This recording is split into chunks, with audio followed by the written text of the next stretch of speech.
Hello and welcome into another episode of Locked On Wolves. Today on the show, the Timberwolves are the only conference finalist from last year that does not have two players in the Locked On NBA top 25 on the 100 player list. Why is that? Does it matter? Why are there 7 teams that do and Minnesota doesn't? We'll talk about grand scheme. Does it matter and why? It's all coming next.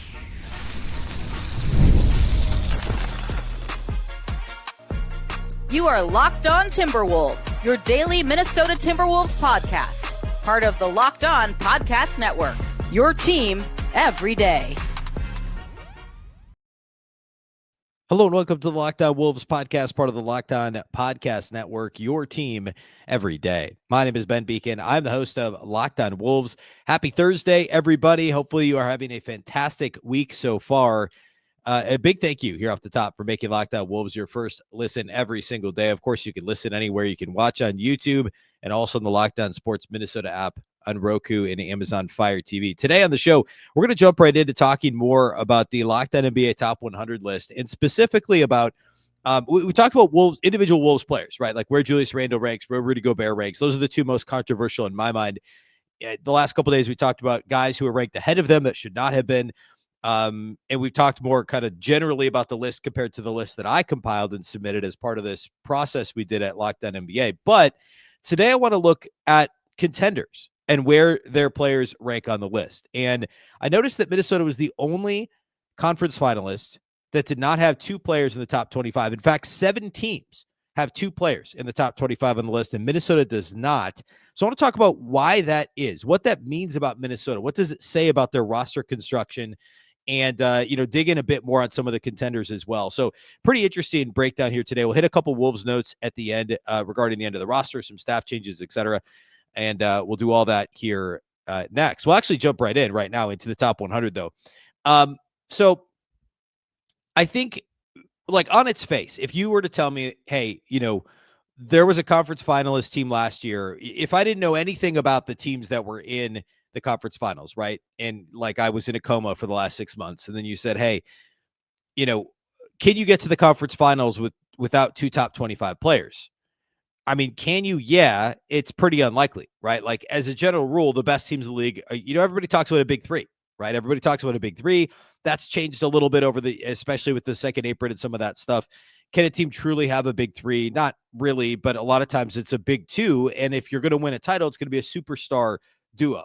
Obviously, look at Boston a couple of years ago. Look at OKC and what Jalen Williams turned into last year.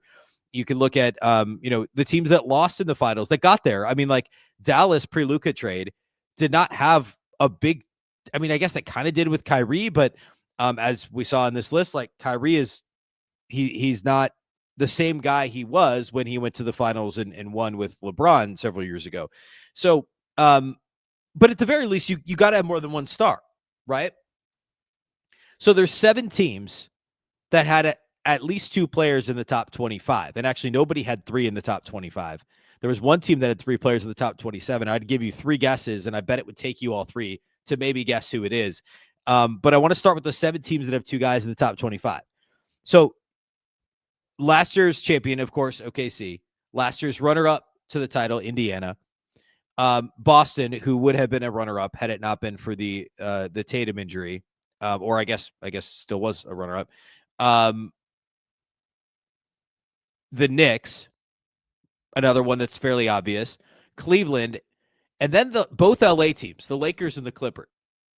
Now, this isn't going to turn into like a small market versus big market thing because I actually don't necessarily disagree with this ranking at all. So that's not where I'm going with this. I'm not going with the LA teams have 2 guys in the top 25 and Minnesota doesn't.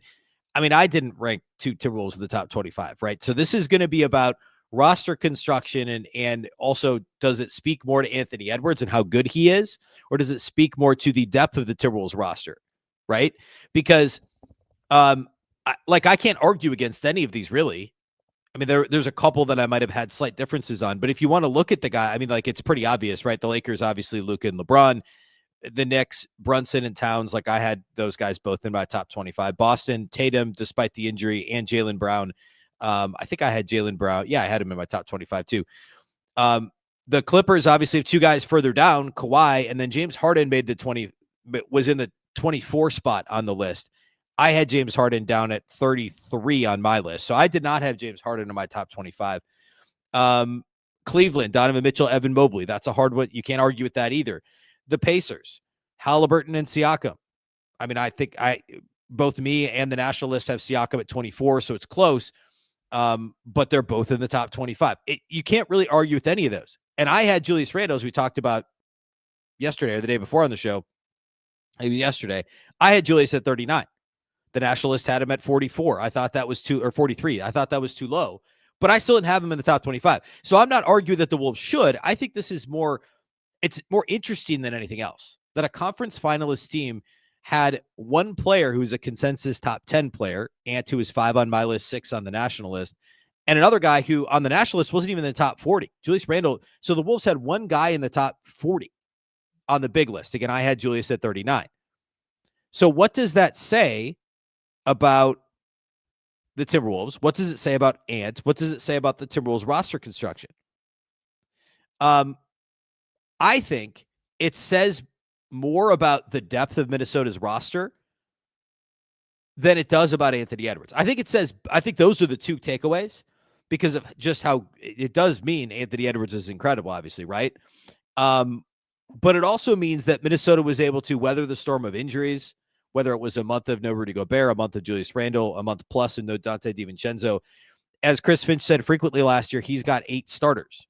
Now, Nikhil's gone now, but he could still confidently say, I've got 7 starters.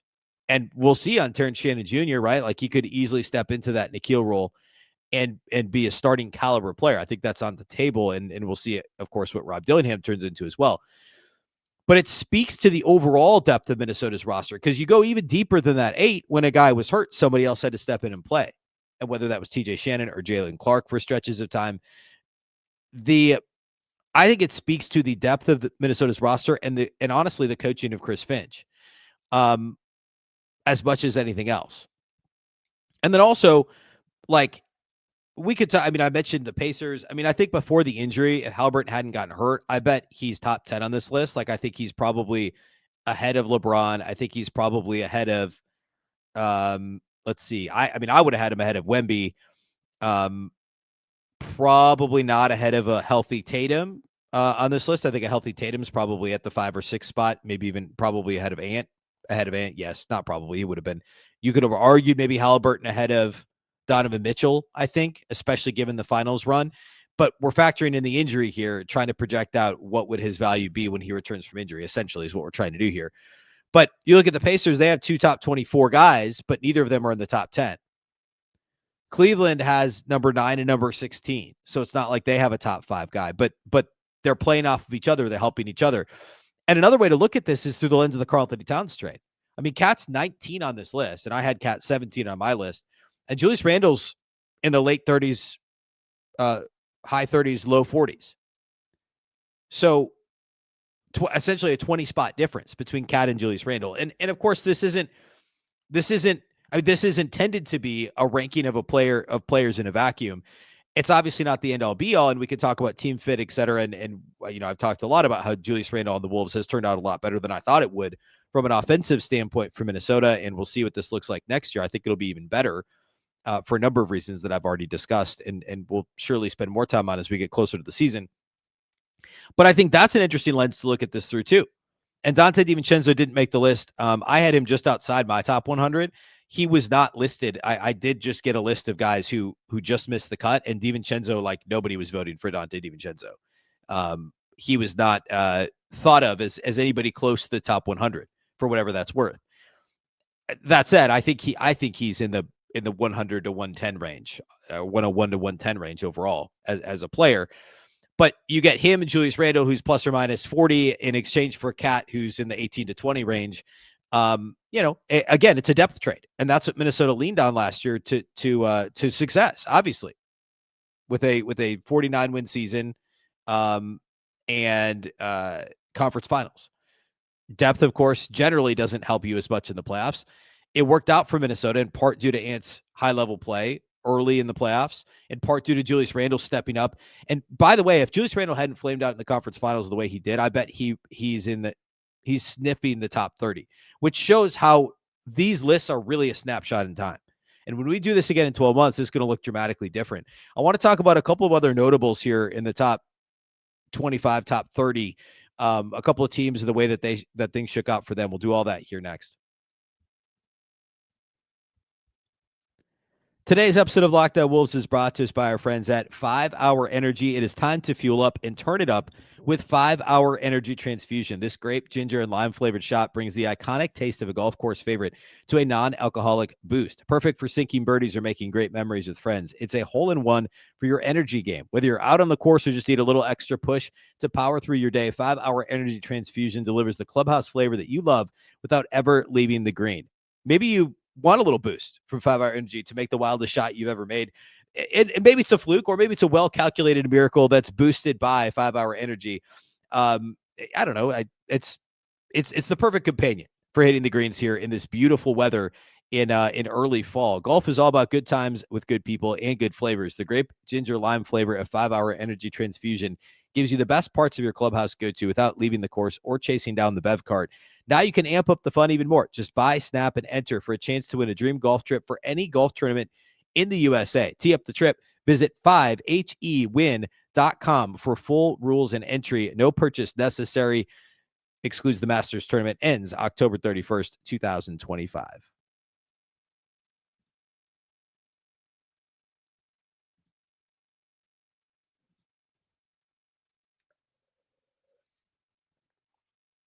Okay. A couple other notes here. I mentioned earlier there was only one team with 3 players in the top 27.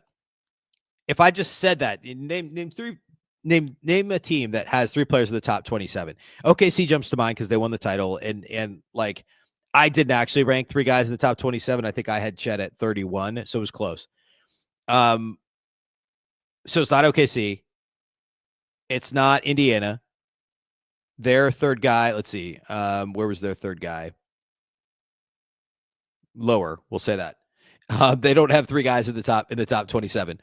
So the answer is Cleveland. Donovan Mitchell, number 9 on the big list. Evan Mobley, number 16, and Darius Garland, number 27.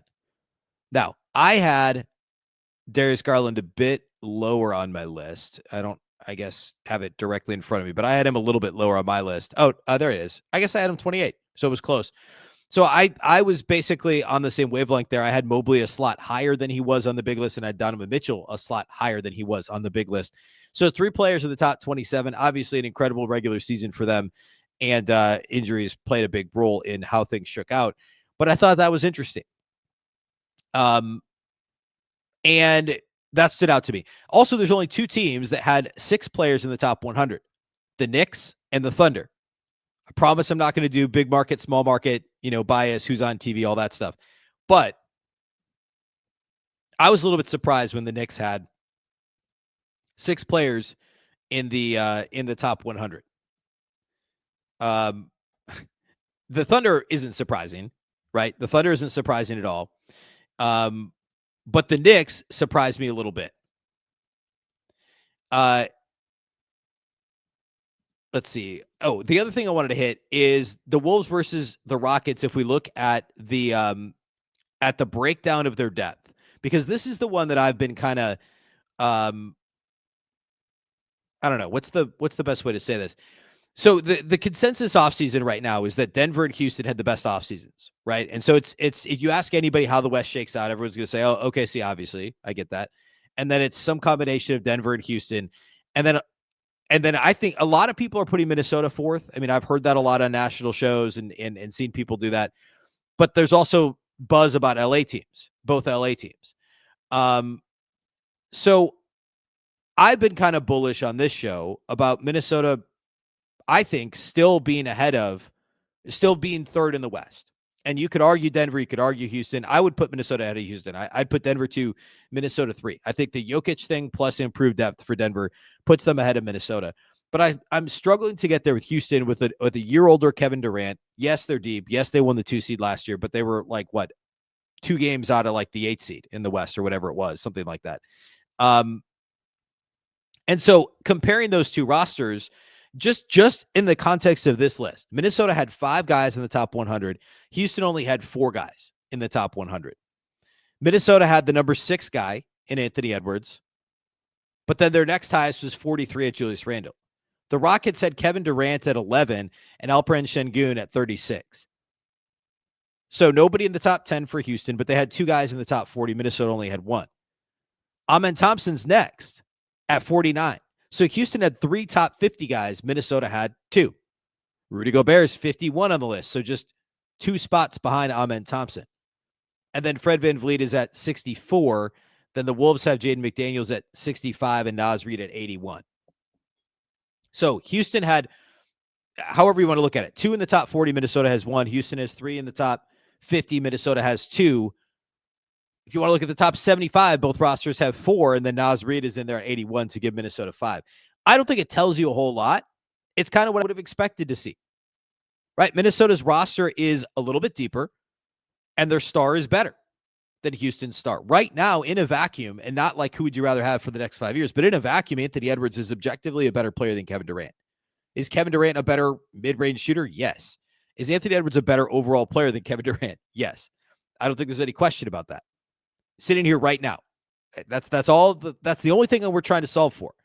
So if they have the better top line talent and the better depth in the top 100, it's not crazy to think they might actually be a better team. And if you want to go deeper than that, like obviously we can look at some of the additional bench pieces for Houston, the way that Dorian Finney-Smith, Clint Capella, the way they shored up their bench. That's great. But then we get into Dante DiVincenzo, and we get into what Mike Conley can still provide as a 42% three-point shooter. We get into the overall Timberwolves rotation is still a very impressive rotation, and Houston's is too. But I guess my point is, at the very least, these rosters are on par with one another, and it's not like we're dramatically out of whack here when we're looking at Houston versus Minnesota. So I don't really understand if you say Minnesota has their best player is better than Houston's best player, and they've got more players in the top 100 than Houston. Why the argument would be that the Rockets have surpassed Minnesota? And I know that they were the 2 seed and Minnesota was the 6 seed, but again, go back and look at the standings and see how many games actually separated them. The last thing I want to hit here is there are 5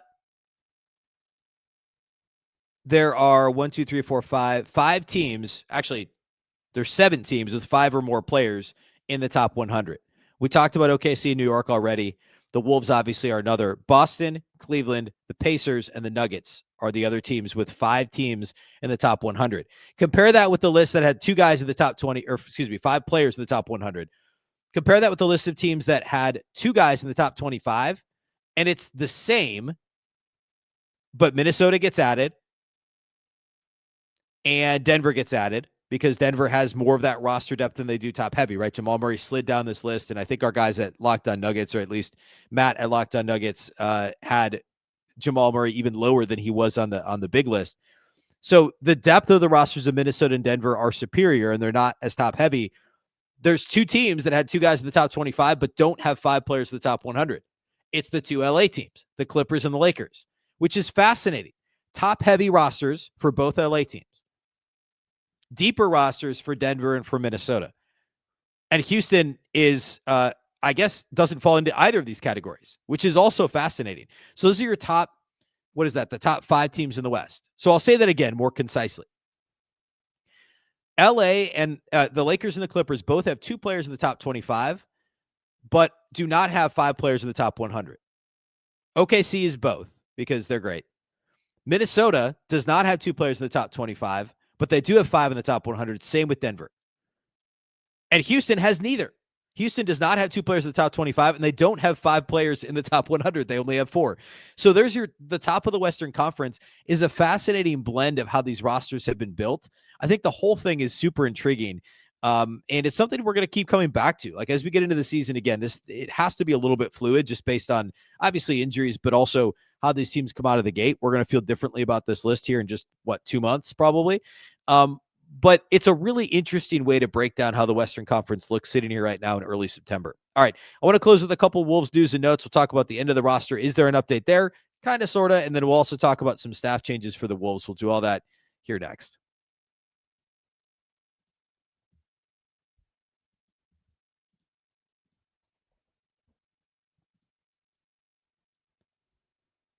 All right. So a couple of quick Wolves news and notes items. So one is Malik Beasley is very close to making a decision, apparently, about what team he's going to join.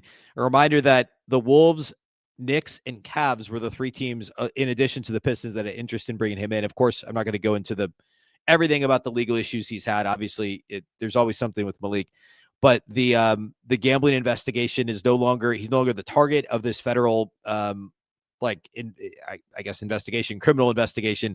The NBA is still investigating, and there's always a possibility that he is suspended on some level for some period of time, given the Jonte Porter stuff, among other guys, and other things that have come up. And there is a report from, I guess, Shams Charania from ESPN first reported a lot of this stuff, and then David Purdom at ESPN has said the NBA, it's football season, right? The NBA's investigation into Beasley is in its final stages, and so we should know soon. Plus, Beasley just posted on Instagram recently. He said his decision is near, which likely is referencing free agency. As a reminder, the Cavs and Knicks can only offer him a minimum contract. The Wolves can offer slightly more than that, given the room they have under the second apron. The Pistons can give him more than double what anybody else can because they have his non-bird rights. So, interesting situation that, still needs to shake out. Minnesota still has 2 roster spots, but we've said all along they're pretty unlikely to add more than one guy. It seems that Tim Connelly likes to have the flexibility of the final roster spot open. They can sign guys to partially guaranteed deals or, deals, I guess, partial guarantees that are guaranteed until a certain date, like they've done with PJ Dozier and others in past seasons. So I think the whole thing remains fascinating. Malik Beasley would be a really interesting addition. And again, he's another good example of a player that would further that depth that we talked about for Minnesota that's so valuable. Minnesota doesn't have a clear second all-star, right? Rudy Gobert and Julius Randle are not thought of as all-stars. They're not thought of as top 40 players in the NBA. Neither is Malik Beasley, but that would give them 7 guys in the top 125, depending on how you feel about DiVincenzo and Malik Beasley, but I would argue that. So I think I think it's a pretty fascinating situation to break down. I did a show on it a couple weeks ago on why I think Malik Beasley would be a good fit for Minnesota, and I'd be on board with them getting him as long as it doesn't blind them to, still playing the guys that are going to be the best fit based on the situation, giving Rob Dillingham a chance, etc. The last thing would be Minnesota did make some additions and promotions to their staff. The coaching staff didn't change dramatically outside of, in fact, the staff on the bench did not change really at all, other than some shuffling of player development guys, which are typically the second row coaches. They added some new video coordinators who worked for other teams, equipment managers, etc. The internal moves that they made were promoting Joe Conley to VP of player personnel. He's been with Minnesota. He's been the director of scouting the last 3 years and had been with the Nuggets for 7 years prior to that. So he gets a promotion from director of scouting to VP of player personnel.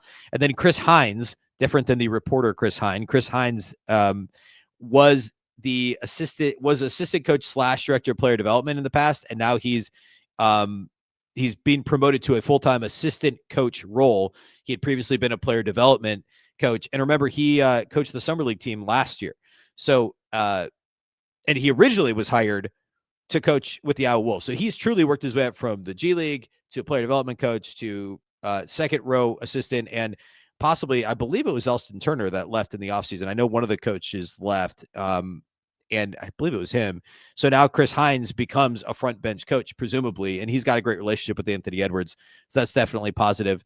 And then Jeff Newton, who's been around for a while, he was the head coach of the Iowa Wolves for a couple of seasons. He was an assistant coach last year, and now he gets a promotion to assistant coach / director of player development. So he begins overseeing the player development part of things. And then a similar promotion for James White, who's been with the team as a player development assistant. So he gets a full-time role as assistant coach / player development. So as Chris Hines moves up, Jeff Newton and James White both move up. And then there's a couple front office moves regarding basketball strategy and analytics, et cetera. So no big names being added to the staff in any capacity, but good to see Minnesota rewarding the guys that have been there, and some internal movement, which is always a positive thing as well. So we'll keep an eye on in case there's any other news there, but this is kind of the time of year when we start to see some of the coach movement reported, and there we have it. All right. That's all I got today in the show. We'll be back again tomorrow. Reminder, we are 5 days a week again now, and we're just over a couple weeks away from Media Day and the start of training camp. So we're going to get into some player preview stuff here probably next week as we gear up for training camp. Of course, keeping an eye on the Malik Beasley stuff and the end of the roster as we should get some more news on what the training camp roster will look like here sooner rather than later. A big thank you for making Locked On Wolves your first listen every single day. Of course, this show is free and available everywhere. That includes YouTube as well as all of your favorite audio platforms. Wherever you like to listen to podcasts, you can find Locked On Wolves. You can also watch on the Locked On Sports Minnesota app on both Roku and Amazon Fire TV. And a reminder that we're talking about the Locked On NBA Top 100 all over the network, formed, of course, by experts that cover these teams and players every day. You can find the full list at Locked On Sports Today on YouTube or wherever you get podcasts. As I continue to react, I'll probably have some more insights on it again tomorrow as we continue to analyze the Locked On NBA Top 100 player list. Of course, the Locked On Wolves podcast is part of the Locked On Podcast Network. Remember, the Locked On Network is your local experts on all the biggest stories. Once again, I'm Ben Beecken. This is the Locked On Wolves podcast, and we'll catch you next time.